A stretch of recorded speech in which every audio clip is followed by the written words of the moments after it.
Después de establecer la naturaleza de Jesús como el gran creador, como profeta, sacerdote y rey, el autor de Hebreos altera la perspectiva de Cristo al señalar cómo Jesús por un momento se convirtió en menos que los ángeles. El autor emplea el Salmo 8 y lo aplica de una manera personal a Cristo. Hebreos repite las palabras del salmista: por poco tiempo lo pusiste debajo de los ángeles y lo coronaste de gloria y esplendor. Es una dicotomía curiosa que, a pesar de ser el gran creador y a pesar de gobernar sobre todas las cosas, Jesús es colocado en un nivel inferior a los ángeles por un poco tiempo. Este es el misterio de la encarnación, en la cual Dios se hace un miembro de la raza de Adán con todas sus dificultades, incluyendo la capacidad de experimentar la muerte. Este fenómeno de Jesús, vaciándose de su omnipotencia divina, es nominado la gran kenosis. Es el abandono del poder de Dios por parte de Jesús para vivir como un hombre más.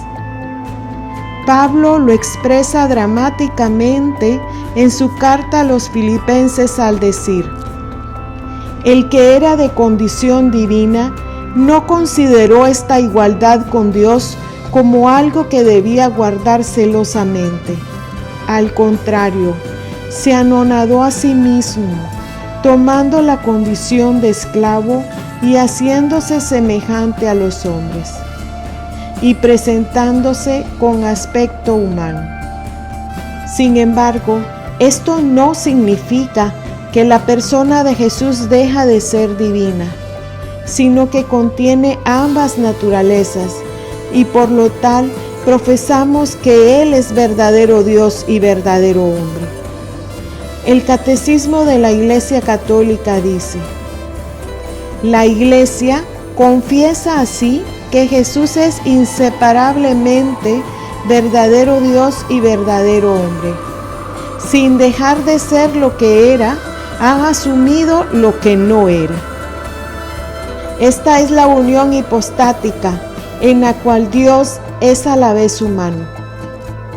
Hebreos resalta ambas naturalezas al decir cómo Jesús fue por un momento inferior a los ángeles, pero a la vez añade: Dios le ha sometido todas las cosas, nada ha quedado fuera de su dominio. Sin embargo, el autor añade una frase peculiar que se extenderá en uno de los conceptos más complejos de la teología cristiana: el reino de Dios presente, ahora, pero todavía no. Hebreos dice: de hecho, todavía no vemos que todo le está sometido. Esta frase une el inicio del tema de Hebreos 2 que dice: el mundo venidero del que nosotros hablamos. A pesar de que la revelación de Dios a través de Cristo está completa, a pesar de que Jesús ofreció un sacrificio definitivo para terminar con el mal, a pesar de que el Hijo de Dios resucitó de entre los muertos, subió al cielo y gobierna desde la derecha del Padre, el mundo de la raza de Adán continúa experimentando los efectos de la caída. El pecado es palpable entre nosotros. El sufrimiento humano continúa y la muerte aún acecha a los hombres. La salvación está accesible, pero sus frutos completos están fuera de nuestro alcance, pues vivimos en un mundo que pareciera cruel y distante del amor de Dios. Pero de hecho, vivimos en un mundo rico en misericordia, donde la causa del sufrimiento no es la incapacidad de Dios, sino su amplio amor que nos otorga el don de la libertad. Sostenidos con la promesa y esperanza de la vida futura, reconocemos que el reino de Dios ha llegado, pero no todavía.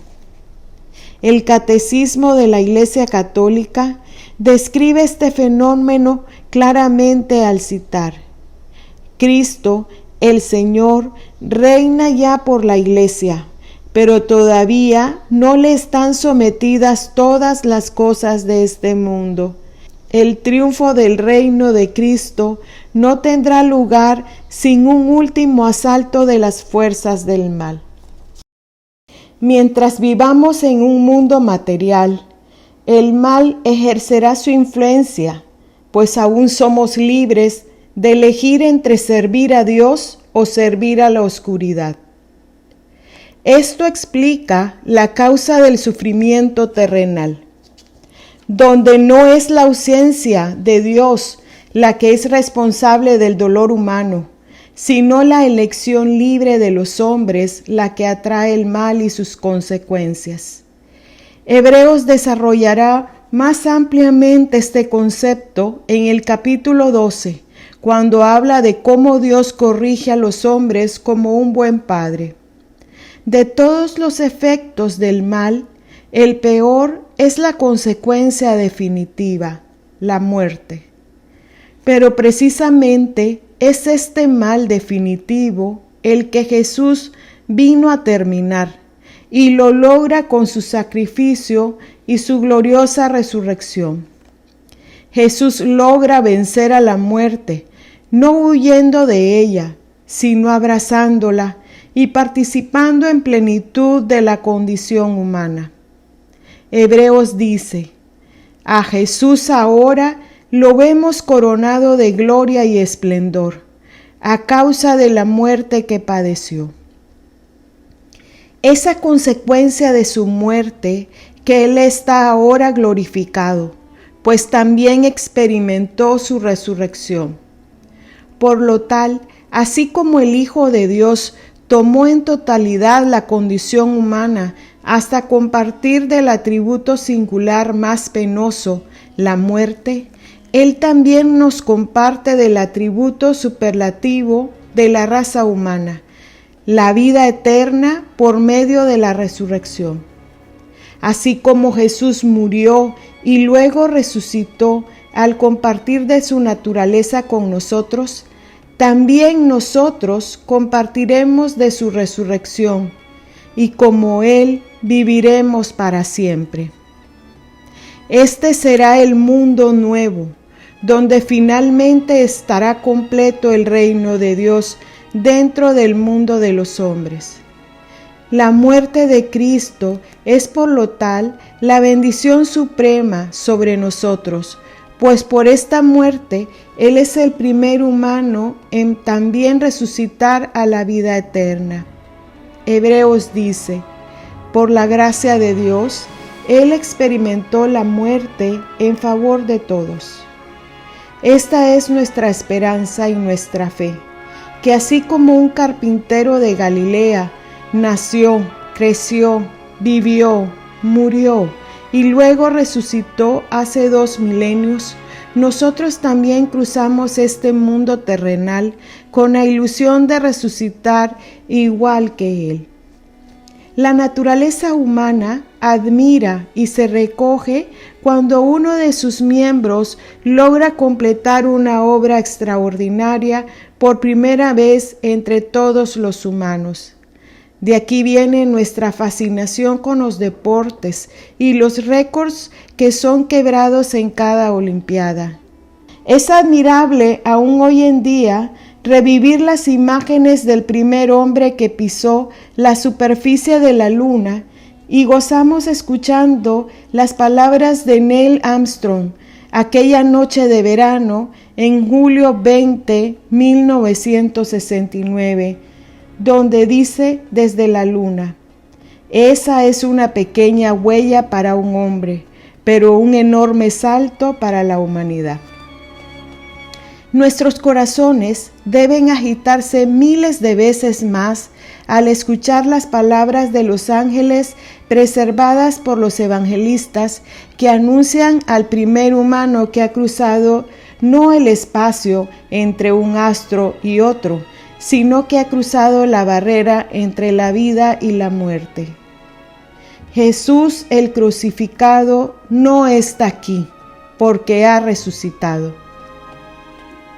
Sin embargo, hay que recordar que este paso evolucionario monumental de Cristo ocurre por virtud de su sufrimiento. Hebreos dice: convenía en efecto que aquel por quien y para quien existen todas las cosas, a fin de llevar a la gloria a un gran número de hijos, perfeccionará por medio del sufrimiento al jefe que los conduciría a la salvación. Es en el sufrimiento que el hombre es perfeccionado. El texto de Hebreos no infiere que Jesús padecía de perfección y por lo tal tuvo que sufrir, sino que en su obediencia al Padre, Él expresa su perfección. Es la kenosis profunda a la que Pablo se refiere al escribir. Presentándose con aspecto humano, se humilló hasta la muerte y muerte de cruz. La perfección de Cristo unida al sufrimiento es un aliento a todos los que caminamos en este valle de lágrimas, al ver que al propio Hijo de Dios también sufrió junto con nosotros, sus hermanos. Así Hebreos liga la humanidad de Cristo con el resto de la raza de Adán bajo la sombra del sufrimiento. Por eso, Él no se avergüenza de llamarnos hermanos. Compartimos de la naturaleza de Cristo y Él comparte de la nuestra, que incluye el sufrimiento. El dolor que experimentamos en vida es precisamente el instrumento de perfeccionar al hombre, y así como Jesús demostró su perfección total a la voluntad del Padre bajo el dolor de la cruz, los humanos entramos en la unión perfecta con Dios al rendirnos a los designios de Dios, que parecen ser momentos de dolor, pero pueden ser los momentos de santificación. Hebreos nos une al dolor salvífico de Cristo diciendo: porque el que santifica y los que son santificados tienen el mismo origen.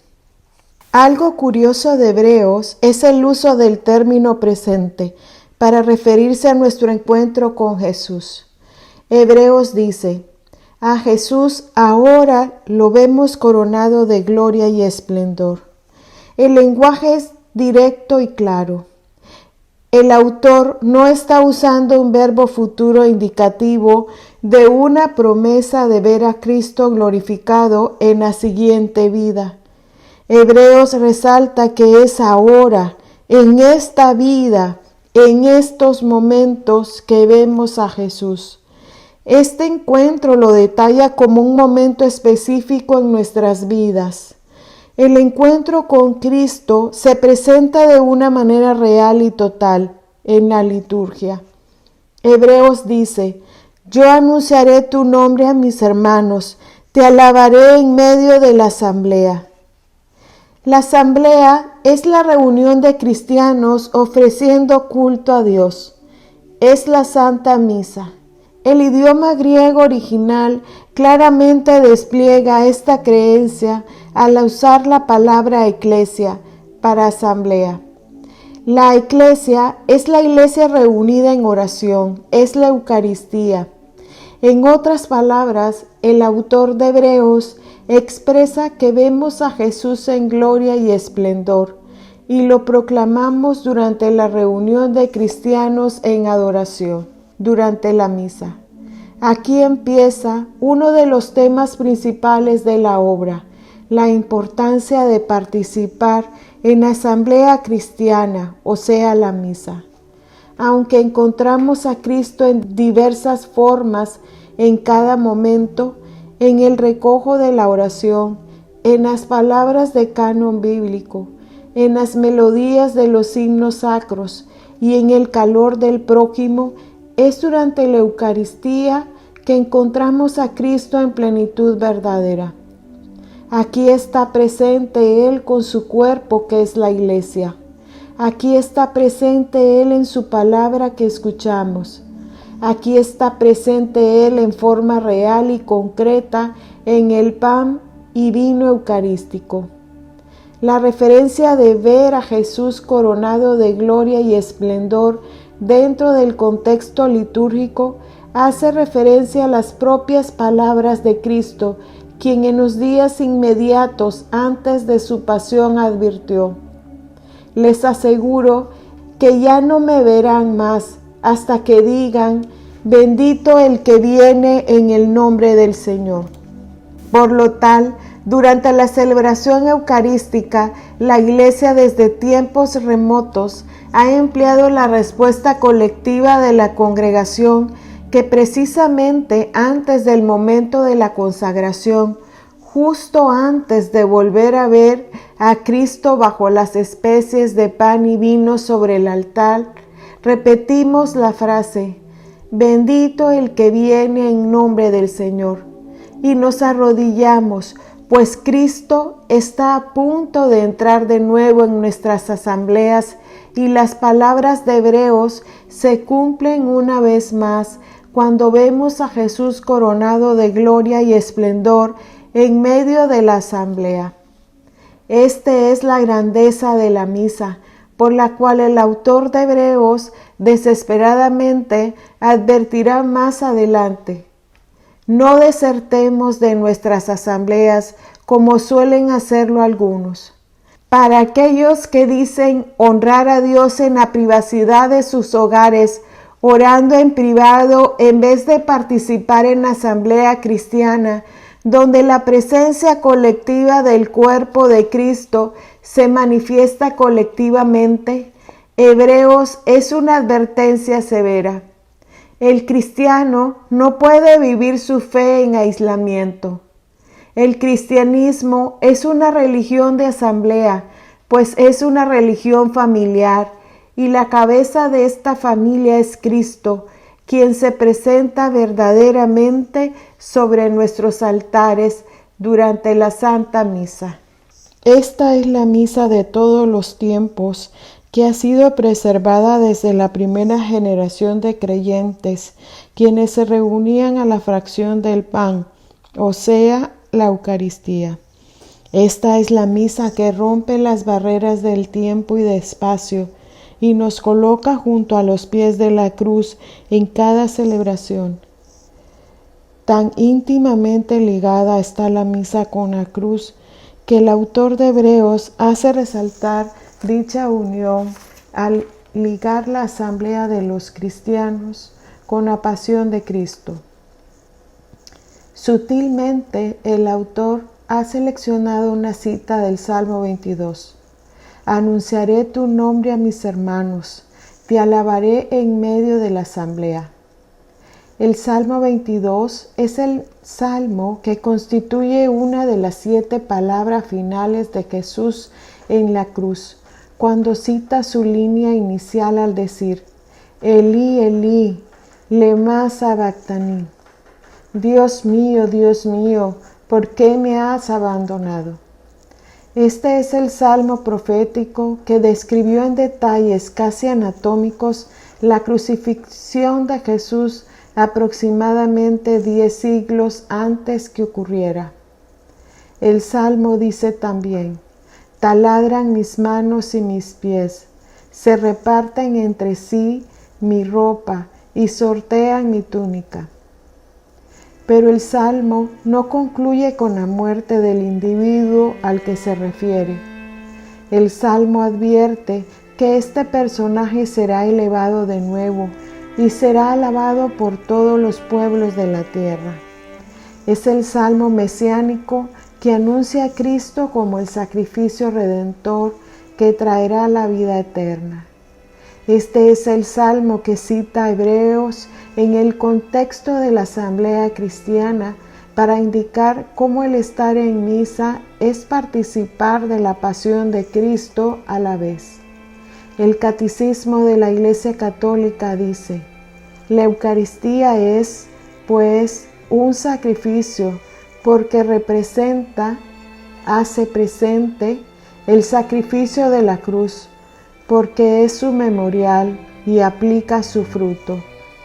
Más adelante, el autor describirá cómo es que este fenómeno ocurre gracias al poder de la cena memorial de la Eucaristía, pero en estos capítulos introductorios basta con señalar que el cristiano no puede ausentarse de la asamblea, o sea, de la misa, pues un individuo solitario no puede recrear el milagro de la Eucaristía desde la privacidad de su hogar.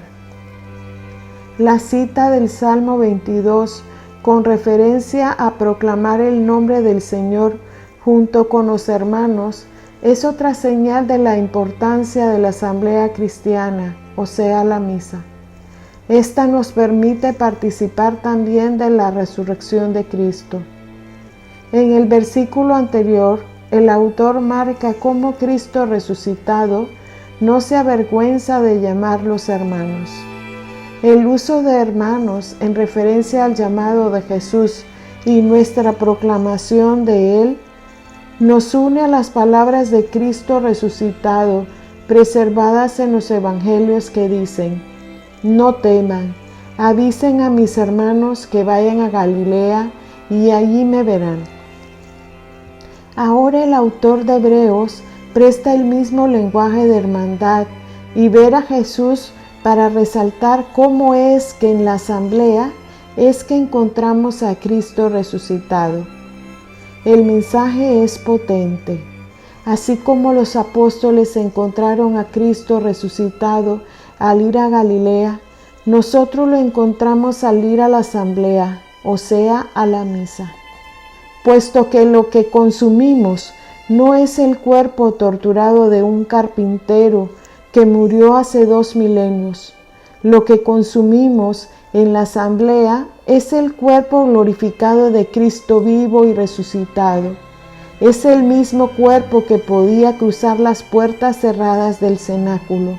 Es el mismo cuerpo que podía aparecer en medio de ellos, el cual aparece una vez más en nuestra presencia durante la misa y el cual entra dentro de nosotros. En el proceso de unirnos junto con el cuerpo glorioso de Cristo resucitado, nos convertimos en aquello que consumimos, el mismo Jesús. Contrario a alimentos ordinarios que consumimos y se convierten en parte de nosotros, al recibir la Eucaristía, nosotros nos convertimos en el cuerpo de Cristo. Es la enseñanza que nos transmitió Jesús cuando nos dijo: el que come mi carne y bebe mi sangre, permanece en mí y yo en él. Por lo tal, al comer del cuerpo de Cristo y beber su sangre, compartimos de su naturaleza también, por lo que el autor de Hebreos dice: los hijos tienen una misma sangre y una misma carne. Así que al compartir de su naturaleza, estamos también destinados de compartir de su resurrección. De nuevo Jesús mismo nos dijo: el que come mi carne y bebe mi sangre, tiene vida eterna, y yo lo resucitaré en el último día. Por lo tal, Saber que somos inmortales por virtud del sacrificio de Cristo, del cual participamos en cada Eucaristía, debe alterar nuestro pensamiento radicalmente. Ya no estamos bajo el dominio de la muerte. Ya no vivimos bajo el temor de la esclavitud. Ya no vivimos bajo la influencia del demonio. Hebreos nos invita a alterar nuestra perspectiva de la vida. Ya no tenemos que vivir bajo temor, pues ahora sabemos que nos espera una vida eterna. El miedo a la muerte es la limitación más potente de los humanos. Nuestra aversión natural a evadir la muerte trae muchos de los males que afectan la condición humana, pues es el temor al sufrimiento. Por evadir la muerte y sus manifestaciones temporales que se reportan como las pérdidas continuas de la vida, los humanos desperdiciamos gran parte de nuestro tiempo, recursos y pensamientos. La esclavitud del temor se manifiesta con frecuencia en adicciones, falta de caridad, timidez y numerosas otras acciones contrarias a una vida de fe. El miedo es una de las herramientas más potentes que el demonio emplea contra la raza humana. ¿Cuántos futuros santos han abandonado su peregrinación hacia la perfección por diversas razones, de las cuales todas tienen un origen común, el miedo? Una vez liberados del poder del miedo, el cristiano es capaz de realizar los grandes prodigios que Dios tiene preparados para cada uno de nosotros, pues ya no estamos limitados por nuestro temor principal, que es la muerte. Al contrario, como los grandes santos, el verdadero cristiano debe pensar en la muerte como un paso de bendición que nos permite unirnos con nuestro Dios cara a cara. Santa Teresa de Ávila expresa bellísimamente la actitud del alma desprendida de todo, hasta de su vida, en su poema famoso Vivo sin vivir en mí. ¡Ay, qué larga es esta vida! ¡Qué duros estos destierros! Esta cárcel y estos hierros en que está el alma metida. Solo esperar la salida me causa un dolor tan fiero, que muero porque no muero. La libertad de vivir sin miedo a morir es lo que permite que los grandes de la historia salvífica se sometan a lo que percibimos como grandes tribulaciones, pero son tan solo el fuego del sufrimiento terrestre que pule el oro de sus coronas de santos. Una vida sin temor alienta a un joven obispo a retar a las fuerzas opresoras de Polonia para liberar a la humanidad de la oscuridad del ateísmo europeo. Una vida sin temor permite que una diminuta monja de Albania viaje a la India a servir a los más pobres de Calcuta. Una vida sin miedo inspira a un joven sacerdote a cambiar su puesto con un prisionero judío destinado a la ejecución en los campos de concentración nazis. La vida sin miedo es la cumbre de la santidad, y Hebreos nos reta a vivir de esta manera, pues tenemos un sumo sacerdote que no vino para socorrer a los ángeles, sino a los descendientes de Abraham. Este sumo sacerdote es Cristo, quien siendo de la condición humana puede conocer nuestras debilidades íntimamente y por lo tal no es el Dios de la venganza, sino el Dios de la misericordia. Hebreos 2 termina con el mensaje inspirador que Jesús ha experimentado personalmente la prueba y el sufrimiento. Él tuvo hambre mientras el demonio lo tentaba. Él tuvo cansancio durante sus años de prédica. Él tuvo angustia al enfrentar su pasión. Él conoce nuestra naturaleza débil y está aquí para ayudarnos. No lejanos en el trono de su Padre inaccesible a la raza humana, Jesús se humilla en cada celebración eucarística y se hace presente y accesible para que lo recibamos y compartamos de su misma sangre y su misma carne para ser hermanos. Hebreos 2 pareciera una profecía destinada específicamente para nuestra propia generación. Como los primeros cristianos del tercer milenio, somos los herederos de la visión global del gran San Juan Pablo II, que instituyó como el primer santo de estos tiempos a la monja de Polonia, Santa Faustina Kowalska, quien nos dejó el mensaje dramático de la Divina Misericordia y la fiesta correspondiente.